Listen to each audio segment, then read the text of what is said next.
Jó, capítulo 1, verso 6 ao verso 12.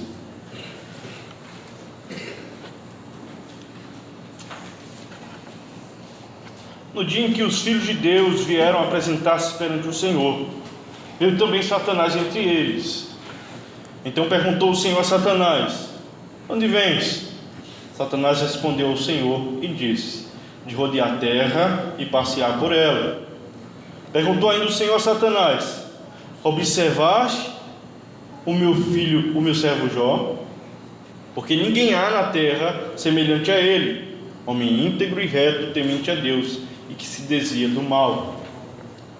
Então respondeu Satanás ao Senhor: porventura Jó debalde teme a Deus? Acaso não o cercasse concebe a ele, a sua casa e a todos quanto tem, e a tudo quanto tem?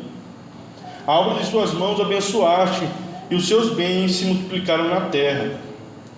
Estende, porém, a mão e toca-lhe em tudo quanto tem, e verás se não blasfema contra ti na tua face. Disse o Senhor a Satanás: eis que tudo quanto ele tem está em teu poder, somente contra ele não estendas a mão. Satanás saiu da presença do Senhor. Vamos orar ao Senhor. Senhor nosso Deus e Pai, ó Deus, mais uma vez suplicamos diante de Ti a Tua misericórdia, Senhor.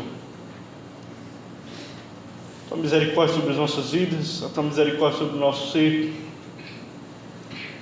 Fala conosco, Senhor, ilumina nossa mente.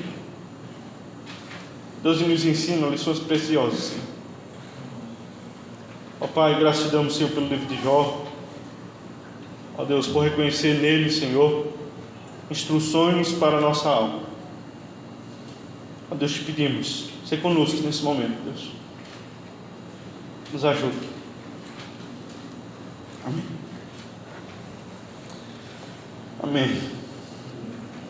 Irmãos, nós estamos hoje iniciando nossa série de pregações no livro de Jó. Esse livro é um livro que é difícil de ser pregado. Há vários debates em torno dele. Ele é um livro que é composto de prosa e poesia. Então muitas vezes é mal compreendido e mal assimilado. Muitas das vezes as pessoas tiram as palavras do contexto para poder aplicar de forma invertida ao que está sendo dito. Então dificilmente nós vemos as pessoas falarem versos acerca do livro de Jó em uma tonalidade de esperança, quando no contexto está se lamentando a respeito daquilo. A passagem mais conhecida é aquela que a árvore cortada ao cheiro das águas brotará, e as pessoas falam isso, como se Jó estivesse falando aquilo a dar esperança ao homem, quando ele estava se lamentando, dizendo o seguinte: olha, a árvore ela pode crescer mesmo cortada, mas o homem, depois de tirar de sua vida.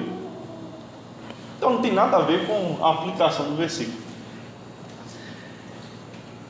Nós temos em Jó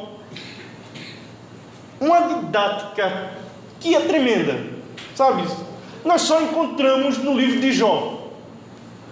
Todas as vezes que nós paramos para perceber o livro de Jó, trazemos lições da nossa alma. Sabe, todas as vezes que eu paro para ler o livro de Jó, dá aquela sensação de medo na alma. E eu dou graças a Deus por estar lendo o livro de Jó e não sendo Jó. E dando graças a Deus por perceber em Jó a minha miséria, a minha insignificância, os meus medos, os meus traumas, que são todos justificados em minha ignorância. Jó é um livro excepcional,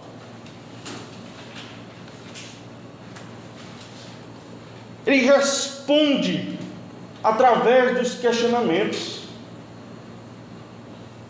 Em sua sinceridade, Jó expressa aquilo que está contido em nossa alma, coisas que nos lamentamos, de situações insignificantes a nosso respeito.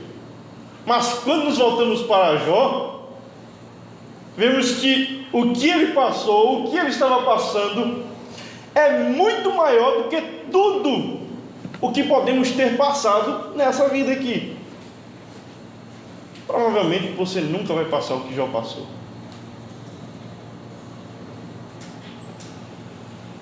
Deus queira que não. Por isso que eu digo provavelmente. Então nós vamos ver a respeito de episódios que acontecem na vida do homem. O tema da pregação é o que fazer quando o dia mau chegar. O que fazer quando o dia mau chegar? Por que não tem o se o dia mau chegar? Por quê? O que fazer se o dia mau chegar? Porque o dia mau, ele não está condicionado. Ele vem. Ele vem. Ele não está condicionado a você ser espiritual demais ou carnal demais. Nós vamos entender que o dia mau, ele está estabelecido. Se daqui a 3 dias, se daqui a 50 dias, se daqui a 1 ano, eu não sei. Se amanhã, eu não sei, mas um dia ele vai vir. Ele virá. Eu não sei se você está passando o dia mau, mas eu sei que ele é real. Ele está presente nos nossos dias contados. Existem dias que está determinado lá, dias maus. Dias maus. Jó, ele traz uma perspectiva diferente. Ele quer ensinar você sobre Deus a partir da perspectiva do próprio Deus, e não da perspectiva de coisas que você tinha experimentado, vivenciado. Não é isso.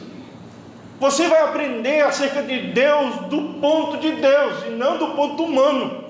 E você vai perceber a sua ignorância. Você vai perceber o quanto você é tolo e quanto você é mais parecido com os amigos de Jó do que com o próprio Jó. Os amigos de Jó, em suas incertezas infundadas,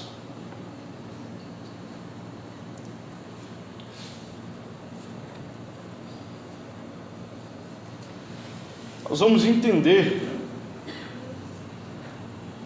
que a calamidade, quando ela chegar, ela vai nos parecer absurda, sem nenhum sentido, sem nenhum significado. E vamos perceber que se em Jó isso tudo aconteceu, imagina conosco, imagina com a gente. Somos tão pecadores. O livro de Jó, antes de tudo, é um consolo para a nossa dor. É combustível para que nós venhamos andar, não cabisbaixos, mas confiantes no Senhor.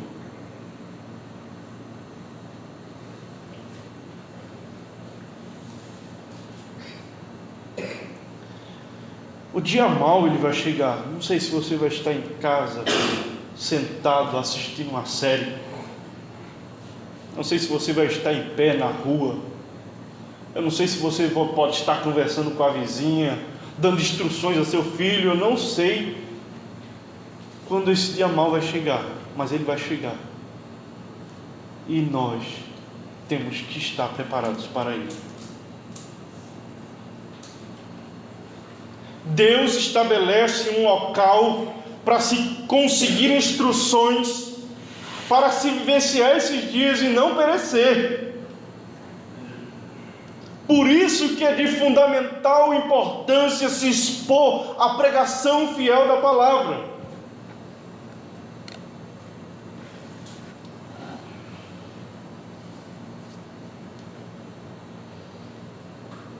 Nós vamos entender que muitas coisas podem acontecer na nossa vida, não é porque nós estamos pecando, é porque Deus quer te mostrar algo mais sublime. Muitas coisas que podem acontecer na nossa vida, não é porque você pecou, porque a primeira coisa que a gente pensa, o que é que eu estou errando? Onde foi que fulano errou? Olha ali, o fulano está passando por aquilo, porque a vida dela deve estar horrível de pecado. Mas a gente vai entender que com Deus não funciona assim. Nós vamos entender Deus a partir da perspectiva de Deus. Nós não podemos confundir as coisas, sabe? Por isso que o livro de Jó ele se torna tão relevante. Porque o sofrimento que Jó ele vai receber aqui parece que não tem relação com o seu caráter. Não tem relação nenhuma com o caráter dele.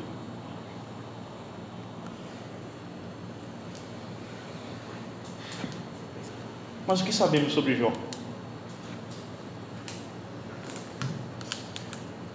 Jó é o nome do homem.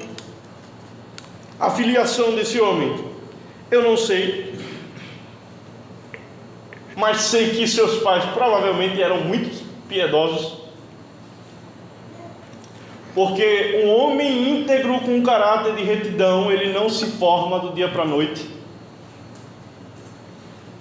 Foram pais que souberam instruir os seus filhos, principalmente porque a gente vê que ele é um excelente pai. Nós vemos que ele mora na terra de Uz. Não vou entrar em detalhe porque essas informações não vão interessar muito para nós entendermos a história. Se fizer necessário em outro ponto, nós faremos.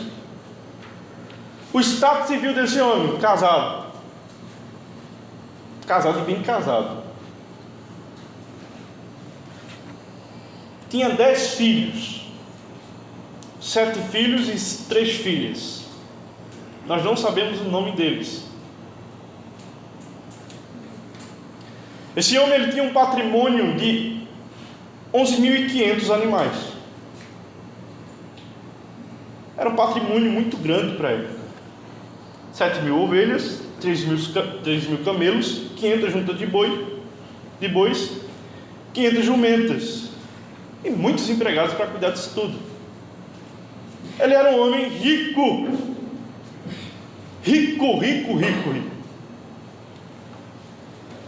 mais rico do que todos da sua época naquele país. E é interessante que nós vemos que esse homem, apesar de ser rico, ele carrega consigo características de ser íntegro, reto, temente a Deus e que se desviava do mal.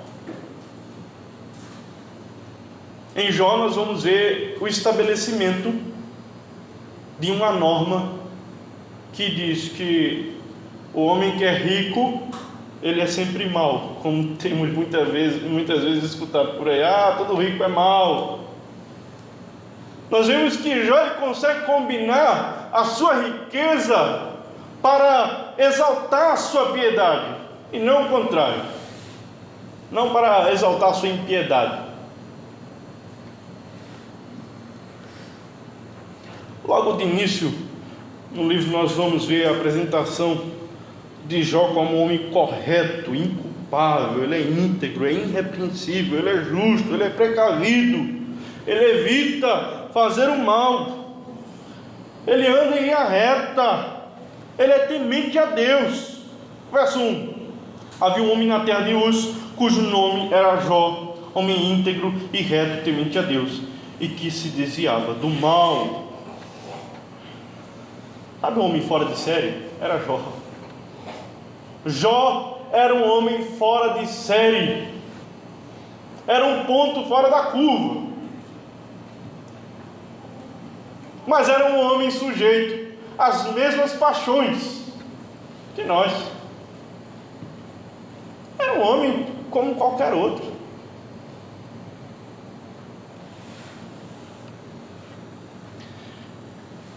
E nós temos aqui alguns personagens no livro de Jó que vamos perceber, são os amigos de Jó.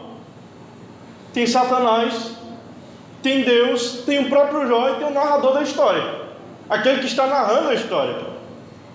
E nós pensamos assim, não, o narrador da história está testemunhando acerca de Jó, mas isso pode ser um fato que não tem nada a ver. Ele pode estar somente julgando Jó pelo que ele conhece, mas na realidade nós vamos ver que o próprio Deus, ele afirma acerca das qualidades de Jó. E ele diz, olha, porque não há ninguém na terra semelhante a ele, homem íntegro e reto, temente a Deus e que se desvia do mal. O próprio Deus fala isso no verso 8 do capítulo 1. Então nós temos que confiar. Olha, esse homem era um homem que de fato tinha sua integridade, não se corrompia, era um homem piedoso de fato.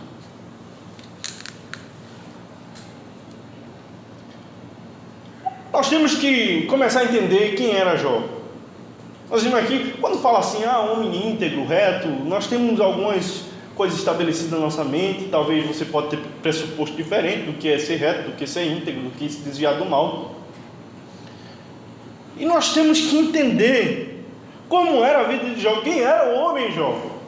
Quem era o homem Jó na terra dele? O que estava acontecendo? Como ele vivia? Será que temos essas informações? Temos, além disso aqui temos essas informações. Jó era um homem muito rico. Muito rico esse homem Jó. No verso 3, 4 do capítulo 4, nós temos outra informação acerca de Jó. Esse homem era um homem que se importava com o próximo, ao ponto de dar ensinamentos e conselhos a eles, ao passo que esses homens ficavam fortalecidos quando eles estavam fracos. Nós temos o testemunho que ele faz a respeito disso. As tuas palavras têm sustentado aos que tropeçavam, e os joelhos vacilantes têm fortificado. Ele era um homem que se preocupava com a vida dos outros. Era aquele homem que, se você estivesse passando por alguma dificuldade, rapaz, briguei com minha mulher, só quem vinha na sua cabeça de ir lá falar e expressar e pedir conselho e pedir orientação era Jó. Estou passando por isso. Quem é que pode me ajudar? Quem é que pode ser meu confidente? Quem é que pode me dar conselhos? Quem é que pode? Só vinha na cabeça Jó. E toda vez que alguém se achegava a Jó, ele dava conselhos. E por sua vida, as pessoas o procuravam dizendo o seguinte: olha, é claro que ele tem conselho para dar a vida do homem. Não era aquele camarada que tinha a vida toda destruída e quer dar conselhos. Era um homem que tinha a vida toda construída e era apto para te aconselhar, para te dar conselho, para poder você seguir no caminho certo. Então Jó era um cara que se importava com a dor do próximo. Jó era um conselheiro. Ele falava com o próximo acerca dos problemas, ele resolvia. Nós vemos que ele era um homem que tinha uma intimidade com Deus. Ele dizia: olha, eu perguntava a Deus e Deus me respondia. Todas as vezes que eu chamava a Deus, Deus respondia. Isso está lá no capítulo 12, o verso 4. Eu chamava a Deus e Ele me respondia. Jó era um homem que se colocava em profunda análise, dia após dia, a respeito das suas intenções. Era um homem que buscava a glória de Deus. Era um homem que estava analisando a todo tempo, ao ponto que no capítulo 31 nós vemos Jó fazendo uma coisa extremamente absurda para o nosso tempo de hoje. Ele faz um pacto com seus olhos de nunca cobiçar uma mulher que não fosse a dele. Ele faz um pacto, ele diz: olha, meus olhos, você nunca vai cobiçar a mulher de ninguém.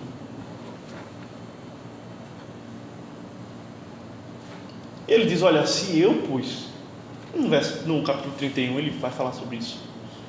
Se algum dia pus meus olhos na mulher de outro homem, de forma a adulterar com ela, de forma a sentir prazer nisso, que outros homens possuam a minha. Viu? Que homem. E ele faz um pacto com os seus olhos. No capítulo 31, no verso 9, ele diz: olha, se meu coração se deixou seduzir por causa de mulher, se eu andei à espreita a porta do meu próximo, que eu seja castigado.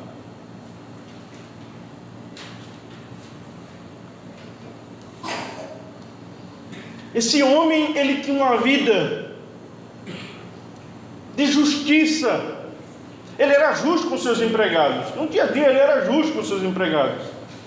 No verso 13 do capítulo 31, ele vai dizer o seguinte: olha, quando uma empregada reclamava contra mim, eu resolvi o assunto com justiça. Se tinha alguma coisa, se meus empregados chegavam a mim e diziam assim: olha, está acontecendo isso, e eu via injustiça naquela reclamação, eu resolvia com justiça. No verso 38 do capítulo 31, ele diz assim: ó, as minhas terras nunca choraram, nem gritaram ao céu contra mim. Nunca gritaram aos céus contra mim, pois eu nunca comi algum fruto,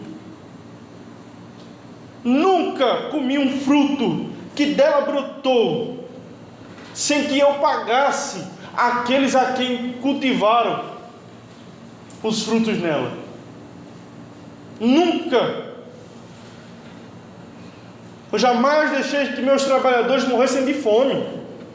Olha, veja quem é Jó. Esse homem, ele se importava com a causa do necessitado, um homem rico. Ele se comportava como se as coisas que chegassem até ele tinha que resolver. Ele nunca desamparou a causa do necessitado, do órfão, da viúva e do estrangeiro. Isso nós podemos ver no verso 16 do capítulo 31. Nunca deixei de ajudar os pobres, nem permiti que as viúvas chorassem o desespero. Nunca.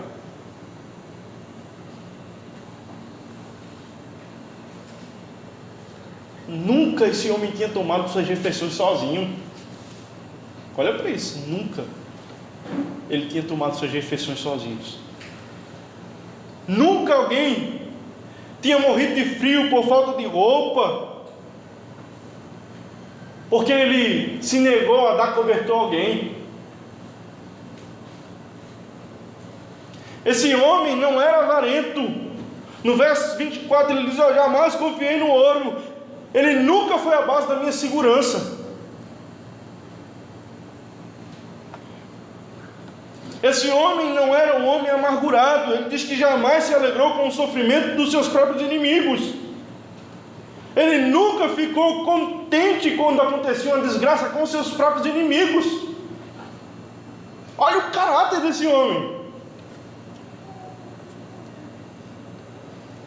Ele nunca tinha feito uma oração pedindo para que Deus os matasse.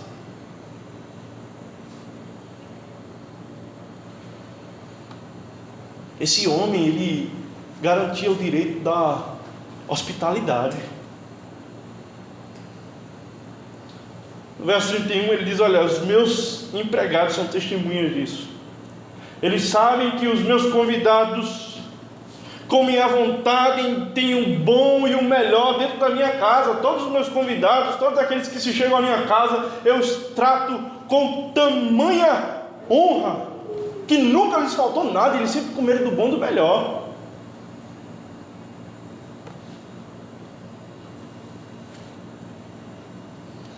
Esse homem, ele nunca se passou por algo que ele não era. Se ele errasse em algum aspecto, ele corria para Deus e pedia perdão a Deus, dizia: Senhor, pequei nisso e nisso, e não encobria as suas transgressões. No verso 34 ele diz: nunca tive medo daquilo que os outros poderiam dizer ao meu respeito. Eu nunca fiquei dentro de casa calado, com receio de zombarem de mim, pelos meus erros. Veja só o aspecto, essa é uma família unida. Você tem que concordar que esse homem, ele tinha uma família espetacular. Esse homem tinha uma vida espetacular, fora de série. Esse homem era um homem de fato reto, íntegro. Você sabe o que é íntegro? Íntegro é inteiro. Inteiro. Sabe o que é um homem inteiro? Um homem inteiro, ele é o que ele diz ser, tanto na sua frente como quando está sozinho. Ele não é um homem dividido. O seu coração não está dividido. Ele é um homem íntegro, inteiro. Quando ele está sozinho, ele honra a Deus da mesma forma quando ele está em público. Porque honrar a Deus quando está em público é fácil, né? É muito fácil. Quero ver sozinho. Quando é que ninguém está vendo? E aí? Como é que é a situação? Esse homem era íntegro. E você vê que quando Deus dá testemunho acerca da sua integridade, é porque ele era de fato. Porque Deus, ele viu Jó, ele conhece Jó. Se Jó ele for no mais profundo abismo, o Senhor lá estava. Ele conhecia Jó em todos os aspectos. Todos.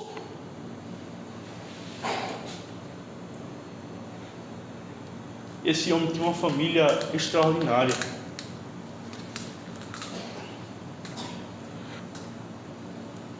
Esse homem tinha filhos que iam à casa um dos outros e davam banquetes. Ele tinha 7 filhos e 3 filhas, homens provavelmente já casados, porque tinham suas próprias casas, mas eram homens, ou eram filhos, que tinham comunhão entre si. Eles tinham comunhão entre si. Dificilmente isso acontece nos dias de hoje. Você tem uma família de 5 irmãos, você pode ver que há intriga, a maledicência, a fofoca. São coisas más que ali estão estabelecidas. Mas quando se tratava da família de Jó, por ele ser um pai íntegro, ele passou integridade aos seus filhos. Ele ensinou seus filhos na integridade, no caminho da retidão.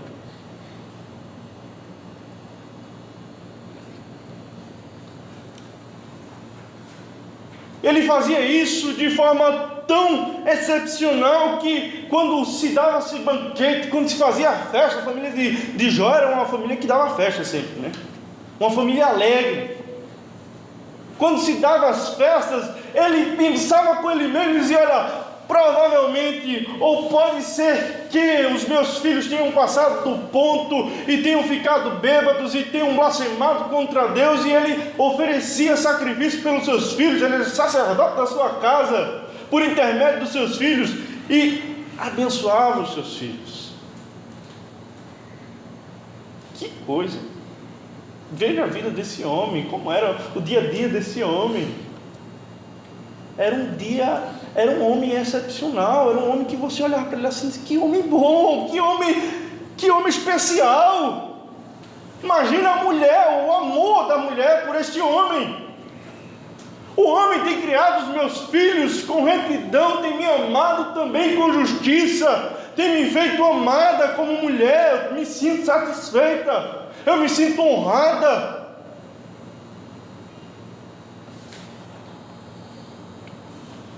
No capítulo 29, no verso 4 e 5, ele diz: olha, eu estava bem com a vida, a amizade de Deus era a proteção do meu lar, o Todo-Poderoso estava comigo, e meus filhos viviam ao redor da minha mesa, ao redor de mim.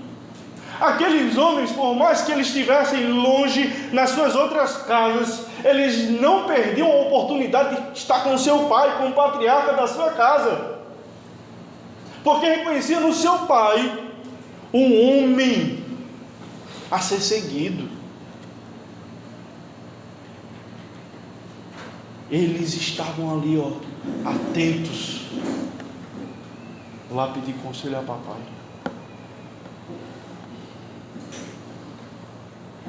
O que isso quer dizer? Referente ao dia mau. Isso quer dizer que se você pretende se preparar para o dia mau, saiba de uma coisa: comece desde já.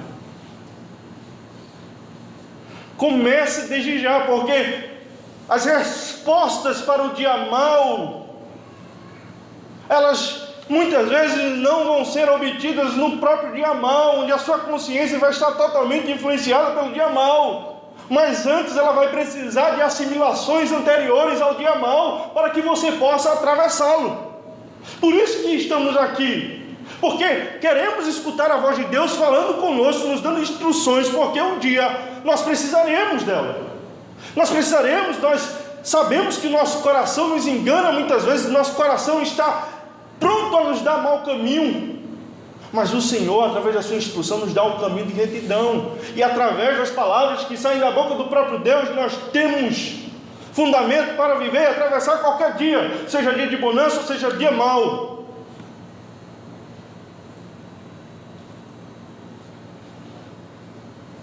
Estar aqui não é porque, coitado de Deus se eu não vou para o culto, é coitado de mim se eu não vou para o culto, coitado da minha vida, coitado da minha existência, coitado da minha dor, coitado de mim, quando aquele dia me pegar de jeito, eu não vou ter forças se Deus não for o meu auxílio, o meu consolo. Não é coitado de Deus.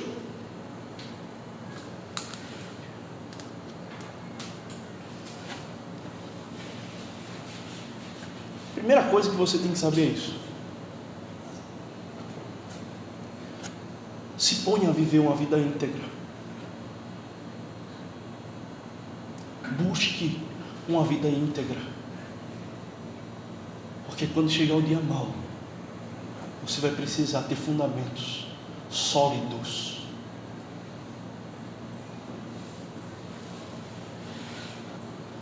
Sólidos para passar, para enfrentar aquilo.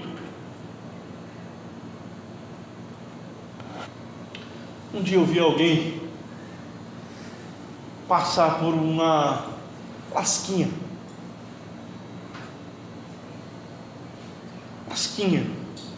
desse tipo de sofrimento. Pequenininho. Essa pessoa, ela se colocava como sendo uma pessoa que temia Deus,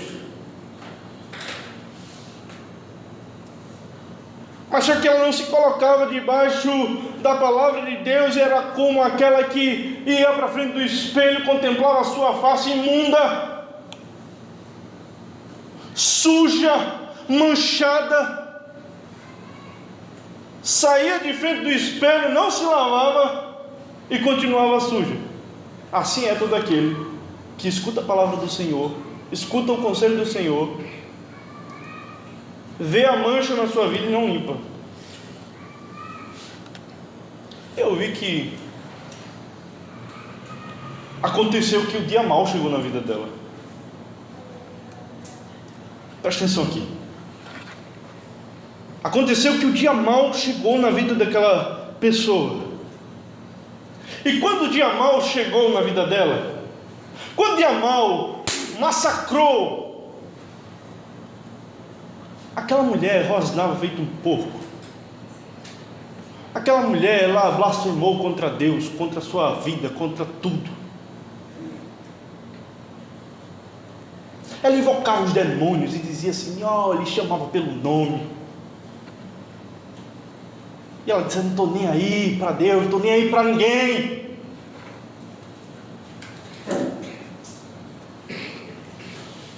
Vivia uma vida falsa, não era íntegra diante de Deus. Toda aquela pompa de religiosidade era simplesmente uma capa para tratar ou para ganhar alguns benefícios que adivinham da igreja, da ajuda dos irmãos. Mas acontece que o dia mau vai chegar para cada um. O dia mau vai chegar para você.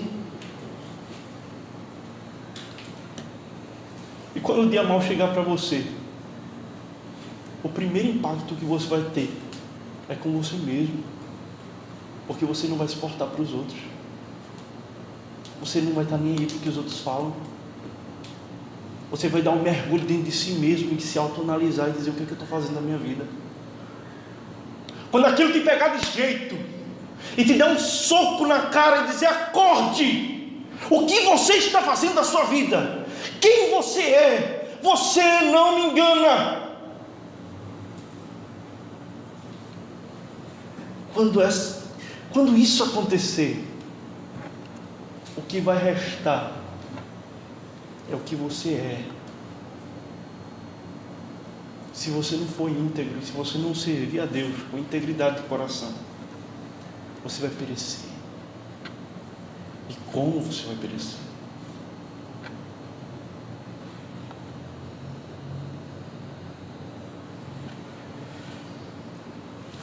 A partir do momento que nós nos expomos à palavra de Deus,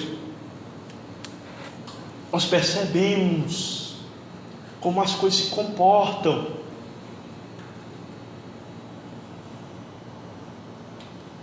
Percebemos como tudo se comporta. Então, o segundo ponto é saber que as coisas são mais profundas do que aquilo que a gente vê. Sabe de uma coisa, olha, nem tudo é o que estamos vendo, não. Tem coisas que são mais profundas do que aquilo que a gente está vendo, do que aquilo que a gente está percebendo, do que aquilo que a gente está sentindo naquele momento. Verso 6, nós vimos que em um dia em que os filhos de Deus vieram apresentar-se perante o Senhor, veio também Satanás entre eles. Satanás vem rodeando sobre a terra e ele vai lá perante o Senhor. Não vou entrar na discussão de que momento é esse, quando isso acontece, se acontece ainda hoje, não quero saber, só sei que isso aconteceu. Interessante que Deus, ele olha para Satanás e pergunta, Satanás, de onde vens? Deus perguntando. Deus sabe de todas as coisas. Isso aqui é o que a gente chama de antropomorfismo, é uma linguagem para que você entenda as coisas. De onde vens? E Satanás responde ao Senhor e disse, de rodear a terra e passear por ela. Eu vim de rodear a terra e passear por ela. A terra é muito grande, não é isso? A terra é muito grande. A extensão da terra é muito grande. E o Senhor pergunta a Satanás, observasse meu servo Jó, de tantas milhões de pessoas que lá estão, tu viesse de rodear a terra. Disse meu servo Jó. Interessante, Satanás não é assim, diz assim, quem? Ao lado de Uz? Ao lado de Uz? Não, ele diz, tenho. Não há ninguém semelhante a ele, é claro que eu tenho observado ele. É claro que eu tenho observado ele. Sabe Aquela máxima de Paulo diz: olha, o diabo está ao nosso redor, procurando estragar.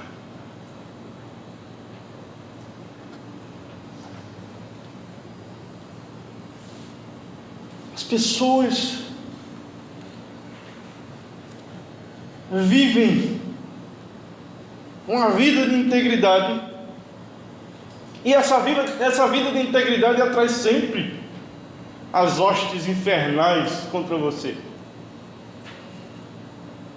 Ah, Natanael, mas Deus é soberano. Com certeza, não estou excluindo o fato de Deus ser soberano, não. Deus também é onisciente, perguntou a Satanás, coisa que ele já sabia: de onde vens? Não estou falando dessa perspectiva de onisciência, nem dessa perspectiva de onipotência, mas estou falando da perspectiva imediata, onde Satanás, ele vem contra nós. É interessante que você pode notar, as pessoas que são íntegras, as pessoas que são marcadas pela santidade de devoção ao Senhor, são pessoas muito atacadas. Ou você acha que a integridade e a retidão são alcançadas de forma fácil? Há uma vida a ser percorrida. Essas pessoas são pessoas que têm um coração quebrantado perante Deus, são pessoas que confessam o seu pecado, são pessoas que sabem da sua existência, são pessoas que sabem do seu ser, são pessoas que vivem dizendo: olha, eu sou uma pessoa que sou miserável. Essas pessoas geralmente demonstram que são santos. Se você conhece uma pessoa que vive, desculpa a expressão, arrotando santidade, dizendo o seguinte: olha, eu sou isso, eu sou aquilo, eu não faço isso, eu não faço aquilo, pode crer que ele é o mais miserável dos homens. Ele é um ímpio dos ímpios, transgressor mor. Uma pessoa que quer que você veja ele como santo, irrepreensível a toda hora, a todo instante. Essa pessoa é altamente contaminada pela soberba e pela sua incapacidade de enxergar o seu estado. A pessoa que está sempre preparada para apontar o dedo: pecador, pecador, pecador, pecador.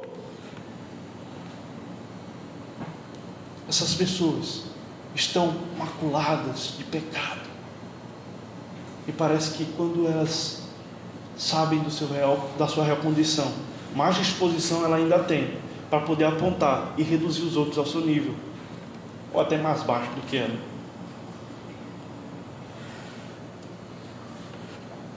Observasse meu servo Jó, porque ninguém há na terra semelhante a ele, homem íntegro e reto, temente a Deus, e que se desvia do mal. Então respondeu Satanás ao Senhor: porventura Jó debalde teme a Deus?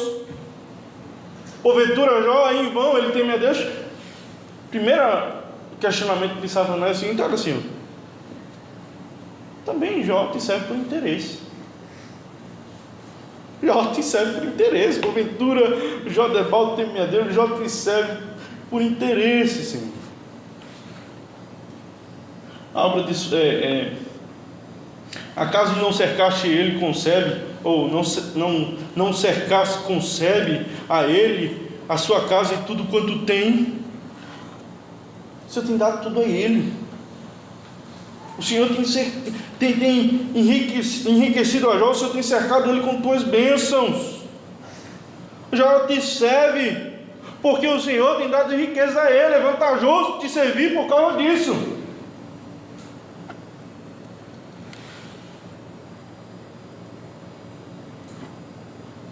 Seus bens se multiplicaram sobre a terra. Sua família tem sido abençoada. Satanás diz para Jó: ele te ama porque o Senhor tem abençoado seus filhos. Ele te ama porque o Senhor tem sustentado a casa dele. Ele te ama porque o Senhor tem cercado de bens. Ele te ama porque ele é rico e ele viu nisso uma espécie de lucro. Eu me dou bem porque assim eu sou. E Satanás faz a proposta, tira tudo isso dele. Aqui que começa a agonia.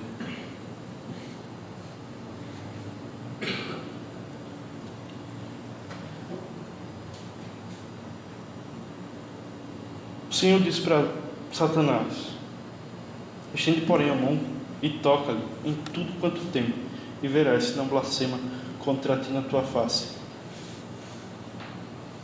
E o próprio Deus, ele diz: olha, eis que tudo quanto ele tem está no teu poder, somente contra ele não estenda a mão. E Satanás saiu da presença do Senhor. Aqui começa o dia mau de Jó. Aqui começa o dia mau.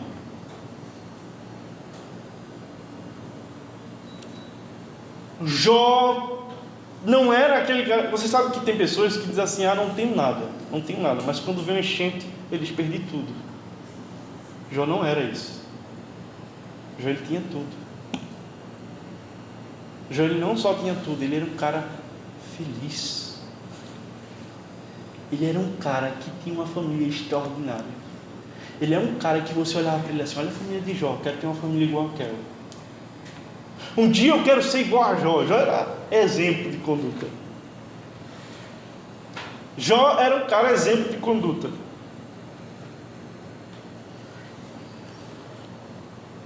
Mas o dia mau chega para todos. Não vai ter explicação. Pronto. As 70 perguntas de Jó. Jó faz 70 perguntas a Deus. Sabe quantos Deus responde? Nenhuma. 70 perguntas, Deus não responde nenhuma. Ele faz com que Jó conclua em sua dor as respostas para 70 perguntas. Ele usa uma didática que espreme Jó ao máximo dos máximos. Ele começa a mostrar a Jó uma nova perspectiva de vida, e ele começa a dizer a Jó: Jó, eu te chamo hoje a enxergar o mundo da minha perspectiva. Olha para mim, em relação a mim, não em relação ao que você acha que é a vida, mas em relação ao que eu sei do que é a vida do ser humano. Em relação a mim, a minha onipotência, o meu poder, a minha autoridade, eu tenho tudo na terra, Jó. Eu faço do que eu tenho o que eu quiser. E engraçado que você vai olhar e vai perceber o livro todo de Jó, e você não vê uma vez Jó dizendo: esse Deus não existe, isso é criação da minha cabeça, eu não confio nele. Você não vê ele dizendo: esse Deus é a invenção que fizeram, que anunciaram para mim. Mas ele começa a ter vislumbre da glória de Deus, e ele diz: não, Deus é justo, eu não estou entendendo o que está acontecendo comigo. No capítulo 16 ele diz: olha, eu invoco ao Deus, o meu Deus, contra o próprio Deus, para julgar minha causa, tipificando Cristo, o Deus encarnado contra o próprio Deus, a ira sendo manifestada e a justiça sendo executada. Deus com Deus resolve o meu problema. Eu sei que o meu Redentor vive e que por fim se levantará em meu favor. Eu sei que Ele existe, eu sei que Ele vai me redimir. Eu não entendo, mas eu invoco a Deus contra Deus. Ele diz: olha, Deus vai julgar a minha causa. Mas ele não ousa dizer que Deus não existe. Ele não ousa a falar a respeito de Deus de forma a pecar contra Deus. E nós vamos ver mais à frente que os seus amigos que tentam defender a honra de Deus aplicando Jó culpa, eles são culpados, mesmo eles falando que era verdadeiro. E nós vamos aprender muito com isso.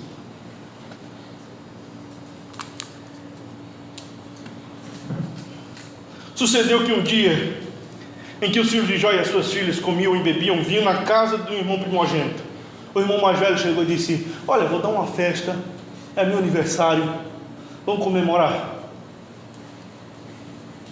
vou fazer um churrasco, vamos comemorar todo mundo. Todo mundo foi para a casa do irmão primogênito. Jó não estava lá. Jó preferiu ficar em casa, descansando talvez, cuidando das suas posses, não sei, cuidando do direito do órfão, do necessitado, não sei, mas ele estava lá fazendo alguma coisa, e não era pensando acerca do dia mau. Porque muitas vezes não gostamos de pensar acerca do dia mau. Fala para o ímpio: olha, o homem está ordenado a morrer uma só vez, depois disso vem o juízo. Ele olha para você e diz o seguinte: olha, mas eu ainda não estou morto, quando eu morrer eu vejo isso. Ninguém gosta de pensar que vai morrer. Ninguém pensa assim: eu vou morrer. Ninguém gosta de ficar pensando nisso. Se você ficar do lado de uma pessoa que diz: eu estou doente, eu vou morrer, você diz: que camarada ruim de viver perto dele, camarada pessimista, ficar olhando praga. Sai perto de mim. Mas Jó, ele está lá.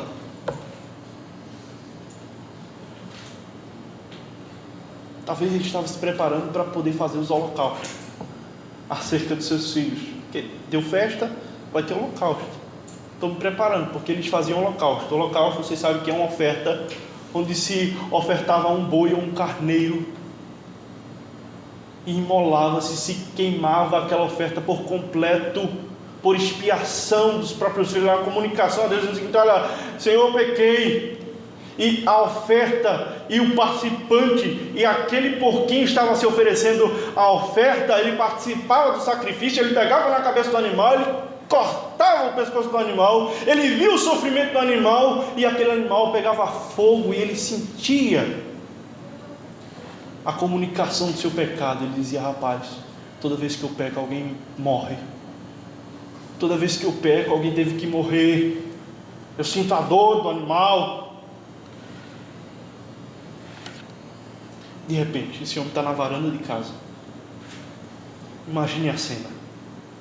Ele está na varanda de casa, se preparando, pensando. Lá vem um homem lá no horizonte, correndo. Ele observa e diz: José, meu servo José. E José vem cansado, diz assim: Jó, levaram tuas jumentas, Jó. Jó, levaram tuas jumentas, os teus bois. Os sabeus levaram. Jó, olha para aí, no verso 14. Veio o mensageiro a Jó e lhe disse: os bois, as 500 juntas de bois, os mil bois lavravam, e as 500 jumentas passeam junto a eles. De repente deram sobre eles os sabeus e os levaram e mataram aos servos a fio de espada. Só eu escapei para trazer-te a nova. Perdi 1.500 animais de uma hora para outra. O coração fica... Imagina, você chegar em casa agora, um ladrão entrou lá e roubou tudo que você tinha. Ou senão, a sua geladeira, roubou a sua geladeira, levou a sua geladeira embora. Você fica revoltado da vida. Foi pegar o seu carro, o carro foi embora, não tem mais carro. Você fica revoltado. E para muita gente já é suficiente para... Deus, por quê?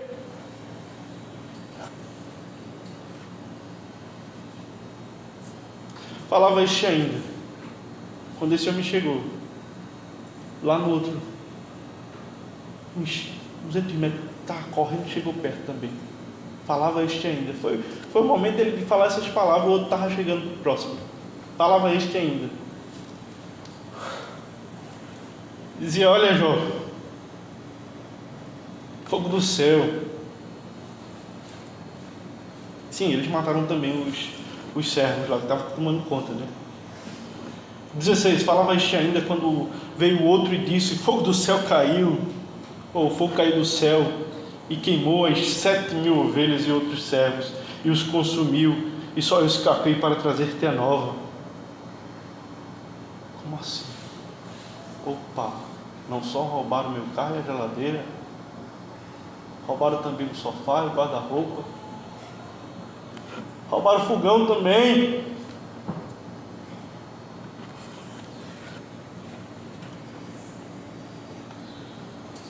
E Jó, coração já, não, duas notícias dessa. Quando Jó olha para trás desse, lá vem outro correndo. Jó olha assim e faz: opa, peraí, não é possível. Falava este ainda, quando veio o outro e disse: olha, dividiram-se os caldeus em 3 bandos, deram sobre ele, sobre os 3.000 camelos, e levaram e mataram os servos a fio de espada, e só eu escapei para trazer-te a nova. Como assim? Como assim? Levaram tudo. Estou pobre. Todos os meus bens, tudo aquilo que eu tinha, que eu construí com tanta garra, que eu batalhei tanto, que eu cuidava com tanto amor, foi-se embora tudo. Mas de repente outro homem vinha correndo. Imagina, já disse. Agora, talvez seja uma notícia boa. Alguém vindo contar a notícia repetida. Alguém vindo me contar o que eu já sei, que eu estou na desgraça. E aquele que vem ali ao meu encontro. Ai, minhas pernas. Nesse momento as pernas tremem e a gente fica sem força e senta. Porque a gente não consegue, a gente recebe tudo aquilo, não consegue assimilar de nenhum modo. A gente para, cai e senta, sentado no chão. E já pensando: meu Deus, eu vou falar com os meus filhos, vou ter consolo deles, eles vão ser meu consolo,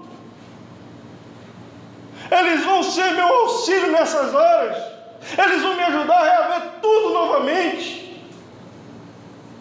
Meus filhos, aqueles homens que eu criei, aqueles homens que me amam, aqueles homens que estão ao meu redor, todas as vezes que tem oportunidade, eles vão estar aqui, não vão me desamparar.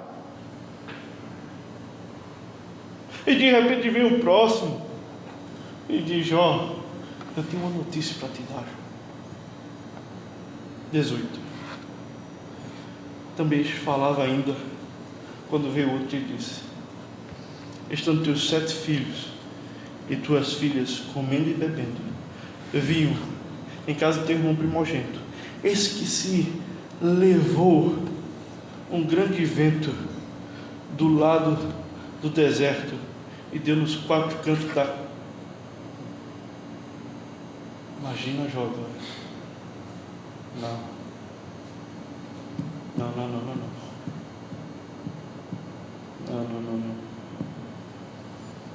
O que é que vai acontecer? Será que derrubou a casa do meu primogênito? Alguém está ferido? Eu vou ter que ir lá socorrê-los. Imagina Jó se questionando agora: não.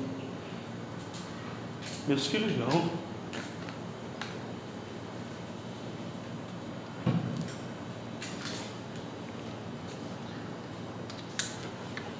O que aconteceu? A casa caiu sobre eles e morreram. Só eu escapei para trazer a nova.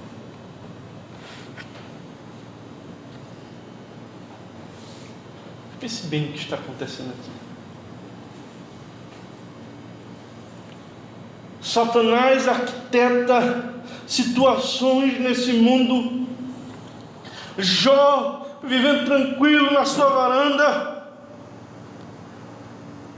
já se programando para oferecer sacrifício pelos seus filhos, porque talvez eles tinham pecado contra Deus, e de repente ele vem saber de tudo isso. E se você contar lendo entre fôlegos, entre o cansaço, não demora 1 minuto e meio de toda essa notícia lhe massacrar ao máximo, lhe deixar no chão.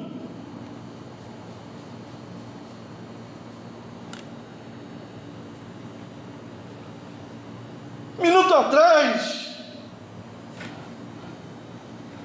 não tinha nada disso. Sabe quando eu recebo algum revés da vida, se eu recebo um corte, ou caio da moto, eu sempre penso nisso. Minuto atrás eu estava bonzinho, meu couro ainda estava inteiro, não tinha caído, não tinha metido a cabeça, não tinha quebrado o braço. Minuto atrás eu penso sobre isso. Eu acho que todos vocês pensam sobre isso.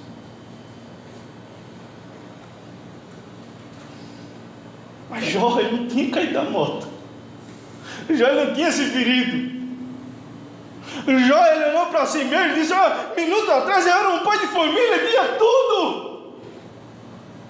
Eu tinha tudo e agora eu não tenho nada. Eu que me consagrava a Deus todos os dias, de instante em instante. Eu que sondava os meus pensamentos acerca do que eu estava fazendo, se aquilo ia de acordo ou contra a vontade de Deus, e se fosse contra, eu me negava a fazer. Eu que, se visse uma situação se formando e aquilo se forjasse como mal, eu corria dali, eu saía dali, eu me desviava do mal. Vá dormir com uma dessa, você. Pense nisso. Como assim? Eu que vivi minha vida toda dedicada a Deus. Como assim? Eu analisava as minhas motivações. O que está acontecendo? Eu pensava, fazia tudo para a glória de Deus. Imagina quais pensamentos poderiam vir na cabeça de Jó.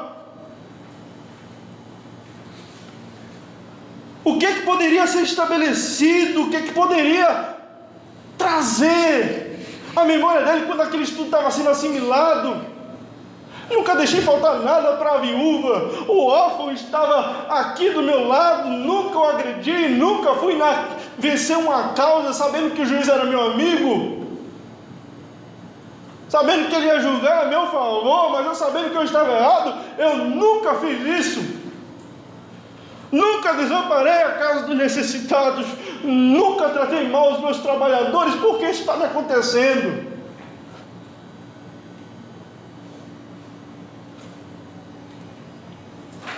E agora alguém chega e diz que eu perdi tudo. Eu perdi tudo.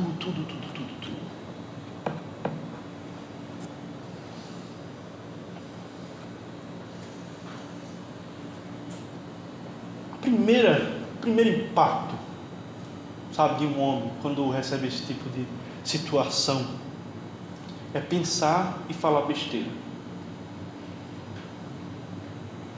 Eu já tive a oportunidade de participar de velórios onde já contemplei o impacto ainda vivenciado de uma morte imatura, de mãe que não queria que o filho, que a ordem das coisas se inverteu, que ela teve que enterrar o seu filho, e não o seu filho que teve que enterrar. Um filho que, mesmo sabendo que a consequência é perder a sua mãe, porque é mais velha, está enterrando a sua mãe e não consegue perceber isso, e o impacto da dor ainda está trazendo ao seu coração, e ele começa a falar besteira. Esse é o primeiro impacto.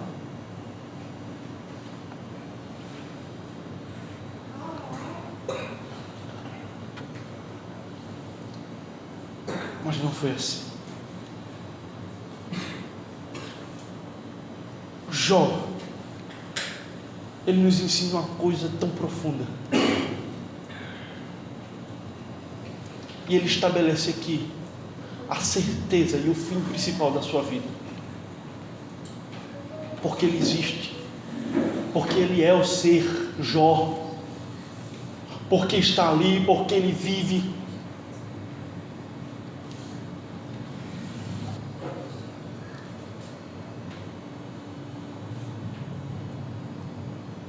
A nossa desgraça, por maior que ela possa parecer, ela não pode e não deve nunca nos fazer esquecer qual é o propósito das nossas vidas, que é cultuar o Senhor e adorá-lo. E aqui, quando eu estou falando, não é você chegar aqui e as pessoas estiverem tudo perdido na sua vida, ao seu redor, chegar aqui e dizer o seguinte: eu estou alegre em Deus. Não é adorar ao Senhor de forma sincera e íntegra, continuar mantendo a sua retidão como você era antes de tudo acontecer.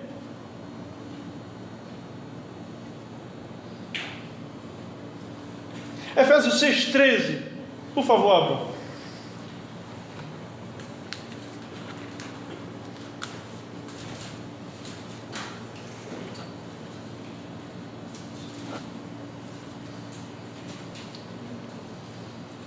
Efésios 6,13. Todos. Portanto, tomai toda a armadura de Deus, para que possais resistir no dia mau, e depois de teres vencido tudo, permanecer inabaláveis. E você, meu filho, aprender a se revestir de Deus, das armaduras que Ele te dá, por intermédio da palavra, por meio da palavra, se colocando debaixo da palavra, você vai entender que isso tudo não é enfadonho, é armadura. Porque quando o dia mau chegar, você só vai permanecer inabalável se isso for concluído em sua vida. Você só resiste, você só vence, você só passa o dia mau. Você só se torna, ou só se estabelece como aquele que não é derrubado, mas sim as suas raízes é aprofundada cada vez mais, se você se colocar como aquele que recebe a armadura de Deus. Sabe o que vocês estão fazendo aqui agora? Vocês estão recebendo a armadura de Deus. Quanto mais você se coloca debaixo da palavra de Deus, mais a couraça, mais as ombreiras, mais o escudo, tudo isso vai evoluindo ao ponto de ficar firme, inabalável. Porque o dia mau vai chegar. Paulo sabia disso. O dia mau vai chegar. O Salmo 121 diz que ele eleva os olhos para o monte, de onde virá o meu socorro. Ele pergunta e ele diz: o meu socorro vem do Senhor que fez os céus e a terra. Isso aqui é escudo. De onde virá o meu socorro nessa minha angústia? O meu socorro vem do Senhor que fez os céus e a terra. Os que confiam no Senhor são como um monte de Sião que não se abalam, mas permanece para sempre. Outro dia, falando com a irmã, ela disse: olha, eu tive um ataque e quase que eu ia entrar em parafuso, mas veio a palavra do Senhor à minha mente e aquilo me acalmou. O escudo estava ali posto, o dardo foi lançado e ela tinha um escudo para se defender. Mas aqueles que não se submetem à palavra, eles ficam totalmente desamparados, totalmente desguarnecidos.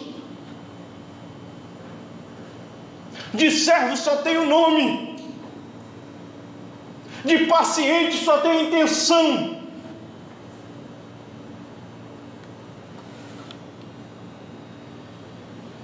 Irmãos, nesse primeiro impacto que Jó leva,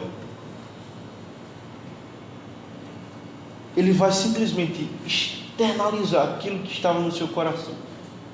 Aquele momento de tipo, eu e eu, para Deus e Deus. Só tem eu e Deus agora. 10 caixões na minha porta. 10 velórios, 10 filhos para chorar. Quando a gente fala assim, filho, meus 10 filhos morreram. Os 10 filhos de Jó morreu. A gente pensa assim, olha, ele perdeu 10 filhos. Mas eu convoco a você a pensar a respeito dos filhos. Imagina Jó dizendo assim, como assim a Renata morreu? Os filhos deles tinham nome, cada um tinha nome, cada um tinha sido cuidado de modo especial, cada um tinha sido uma experiência única. O João, o Mateus, não, o Renato morreu, não, meu primogênito morreu, aquele filho que me deu tanta alegria, aquela minha filha que eu pegava no colo, aquele meu filho que à noite me preocupava muito porque ele tinha problemas, aquele filho que me dava tanto prazer em cuidar dele, aquele filho, aquele meu filho, os meus filhos, todos eles se foram, todos eles, cada um, eu sabia o nome de cada um, eu sabia a idade de cada um, eu sabia os gostos dele, eu sabia, sabe, isso dói no coração. Não é só os filhos que se foram, eram identidades, eram pessoas, era aquele que eu cuidava, que eu amava, sabe, não é só os filhos, não era só pessoas, eram seres que se amavam, sabe, é muito difícil. Eu fico olhando isso e digo, Senhor, tem misericórdia, Senhor, se isso fosse comigo, Senhor, sabe, isso dá uma dor no meu coração. Eu tenho meus filhos, eu tenho meu filho, meu único filho, eu tenho só 1 ano de experiência com ele, e se fosse ele, Senhor, eu fico desesperado, eu faço, meu Deus, eu sou muito fraco, eu não sei como eu reagiria, eu não sei como isso se daria na minha vida, eu não sei o que eu pensaria, eu simplesmente não sei, Senhor, será que eu estou tão amado? Será que eu estou tão enguarnecido? Será que eu estou tão protegido? Será que eu tenho me exposto à Tua palavra de modo que quando acontecer, e se acontecer, ou quando vier o dia mau, eu possa estar guarnecido e não blasfemar de Ti, Senhor? Essa resposta eu não tenho, por isso me faz buscar a Deus cada dia mais e mais, me faz querer conhecer a Deus, Senhor. Através do livro de Jó, o Senhor me ensina o seu caráter, a sua perfeição, e todavia eu quero ser como Jó, como aquele que diz, olha, todavia ele não pecou, todavia ele se manteve forte, e não foi algo assim, agora Jó está forte, não, foi algo que ele construiu, foi uma vida construída. Ninguém vai ficar forte de uma hora para outra, não. Por isso que temos que nos submeter à palavra. Eu estou fraco. Sim, se você está fraco, procure se fortalecer.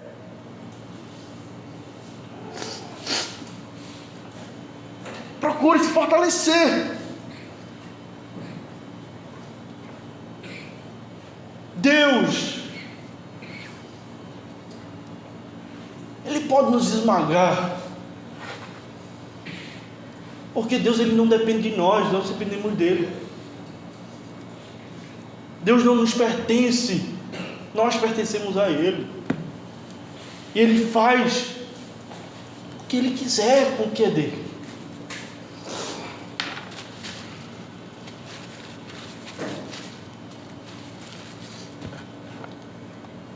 Nós temos que perceber quem é Deus.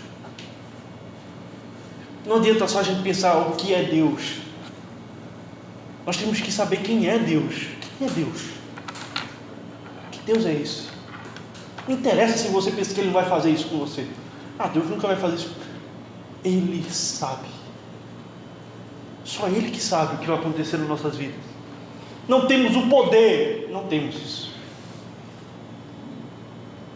A nossa obrigação é estarmos preparados, nos preparar cada dia mais e mais.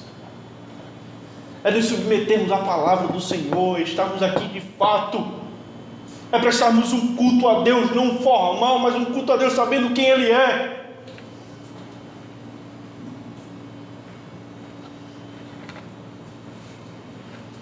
que Jó faz?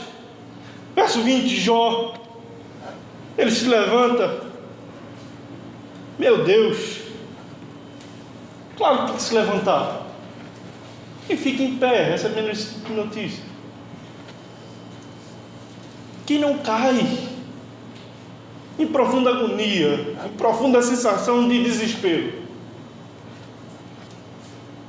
Mas ele se levanta, ele rasga o seu manto, ele raspa a sua cabeça como um sinal de luto, ele se lança sobre a terra e ele adora o Senhor.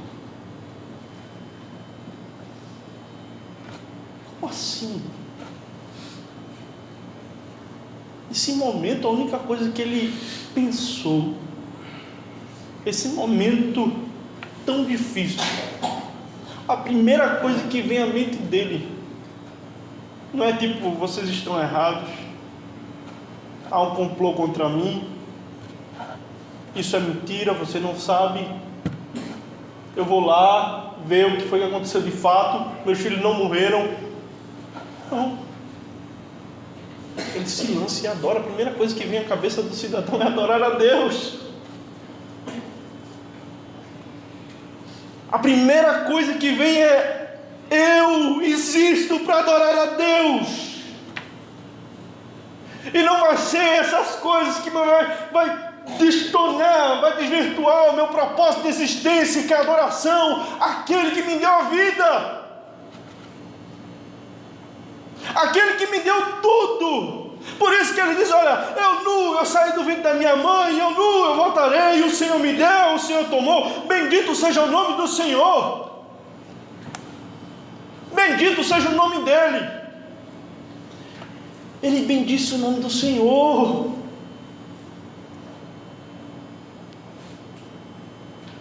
Nos preparemos para esse dia, para procedermos como Jó, e não como loucos, porque Jó sabia que Deus, era aquele que se comunicava com ele. A existência de Deus já estava estabelecida. A única coisa que depois ele não vai passar a entender do porquê aquilo está acontecendo com ele, porque não é só o que aconteceu. Nós vamos galgar ainda muito,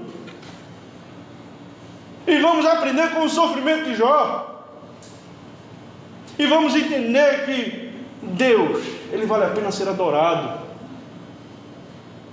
Deus, Ele vale a pena ser contemplado até em nossas dores. Até nas nossas dores, Deus, Ele vai tratar com aqueles que são seus. Pode ser de uma forma, pode ser de outra, mas Deus, Ele pega os seus filhos e Ele trata com eles. E você não tem direito de dizer por que está acontecendo. Você tem que aprender com Jó e ver tudo que passou na vida de Jó e dizer: graças a Deus, porque eu posso ler Jó e não viver Jó. Porque aqui eu posso ver, olha, as hostes se levantaram contra mim, numa perspectiva não imediata, mas eterna, foram e vieram para me lançar, mas em tudo isso o Senhor tem um propósito, e o propósito dele está estabelecido desde a eternidade.